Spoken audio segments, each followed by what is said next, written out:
It can be too much because your body can only absorb so much protein per meal. Hi, I'm Lee Labrada with Labrada Nutrition, and I'm here with my friend and colleague, Dr. Dan Gartney, who is a medical doctor and an expert in the field of athletic performance. He is a former bodybuilder just like myself, and today we're going to be tackling the subject of protein. Now, Dan, there is so much controversy out there over how much protein you should get every day, what types of proteins to eat, the timing of proteins. Let's talk a little bit about protein and see what your views are. Oh, absolutely. Now, assuming you're someone who can take protein safely, there are very rare conditions where you can't. So we're talking about people who are healthy and using protein already. There is conceptions about how much protein is needed in the diet, not just by the mainstream, but also by the experts. There's questions about what types of proteins you need, what's the properties of the proteins you need, and what's the timing, or the lack of need of timing for the proteins. Basically, as an active, healthy adult person, an adult male I'm going to speak specifically to because a lot of the studies are still gender-based.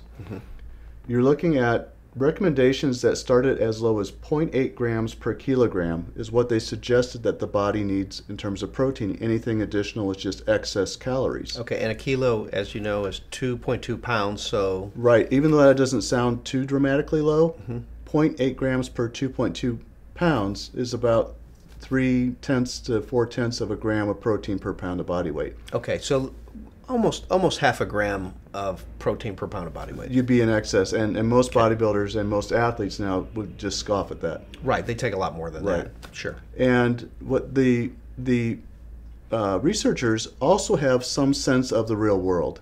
A few of them do, at least, not all of them.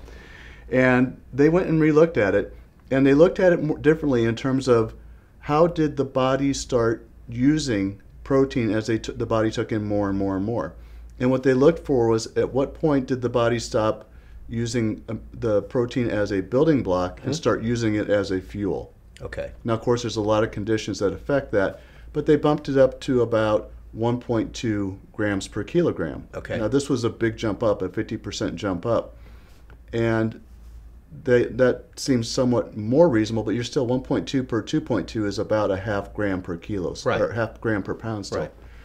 Thankfully, there's been some researchers that have looked not just at healthy adults, but adult athletes. Their recommendation range runs from 1.2 to 1.8, depending on the type of activity you do, and they concluded by saying this still may not be enough for many athletes.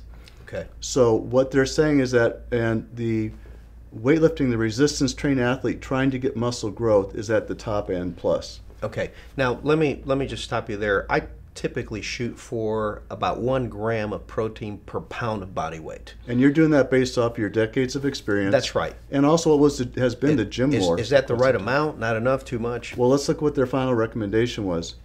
1.8 gram per pound plus some for certain types of individuals, like someone trying to build muscle through resistance exercise. About 2 grams per 2.2 pounds. So we're talking about 1 gram per pound. Per pound of body weight. Right. So this took about 25 years of science. Who knows how much? For the science to catch up with what we knew from the gym, right? Yeah. So, it's really a affirmation to what the bodybuilders have been experiencing in their own Is there any use. benefit? I read about some of these guys that will get way more protein than that. So in other words, instead of 1 gram per pound of body weight, they're getting 1.5 grams per pound of body weight. And to put that in real world terms, a 200-pound guy that gets 1 gram of protein per pound of body weight is consuming about 200 grams of protein per day. But if he bumps it up to 1.5 grams of protein per pound of body weight, now he's consuming 300 grams of protein in a day. What's up with that? I mean, if somebody's consuming 300 grams of protein in a day, is that too much? It can be too much because protein, after you meet your body's needs for building and for some messenger functions that it has as neurotransmitters and whatnot, beyond that, it's calories.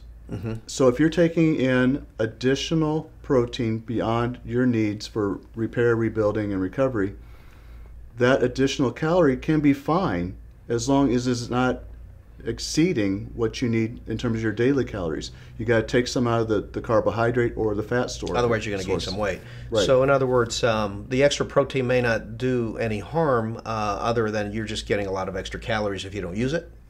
Following caloric guidelines. Gotcha. Right. And what is important to know about that is it's not only how much protein you're taking in over the day, but per meal. Okay. Your body can only absorb so much protein per meal. Okay, well, how much is that? Because, you know, it's controversial. Some people will say that you can only absorb 30 grams of protein per meal, 40 grams of protein per meal. Is it based on your size and your weight? You would think it would be that there would be some weight adjustments, and unfortunately they haven't been that sophisticated in their studies yet. They basically look at general sized people. But what they have found is that it's a little bit saddening in a way. The big headline came out that your body only needs 20 grams of protein per meal, because based on this one study. Light. Well, what they did was they did 3 arms, and the follow-up arm to the 20 was 40. And they also preconditioned their subjects with a big protein load meal. Okay, so there's some things about the study I wasn't real happy with.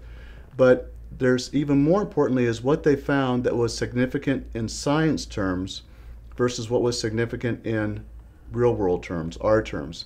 At 20 grams, they found that the body used that protein as protein. They didn't use it necessarily as calories. Okay, so efficiency-wise, we can use 20 grams of protein as protein.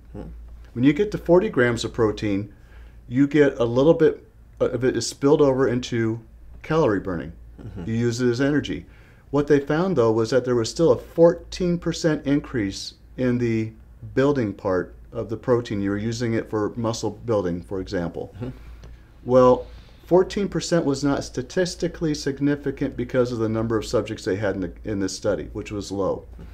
If you gain 14% more muscle, Lee, by taking a second scoop instead of 1 scoop Sign of me a up. protein, 14% more protein, that's more than a drug effect. Yeah, and they discounted incredible. that because it didn't fall in their statistics. So more protein may actually help you to build more muscle. Somewhere between 20 and 40 is where your general sized person who is well fed can utilize that protein efficiently. And interestingly enough, that's the range in which most bodybuilders, that's what they consume at each meal, somewhere between 20 and 40 grams of protein.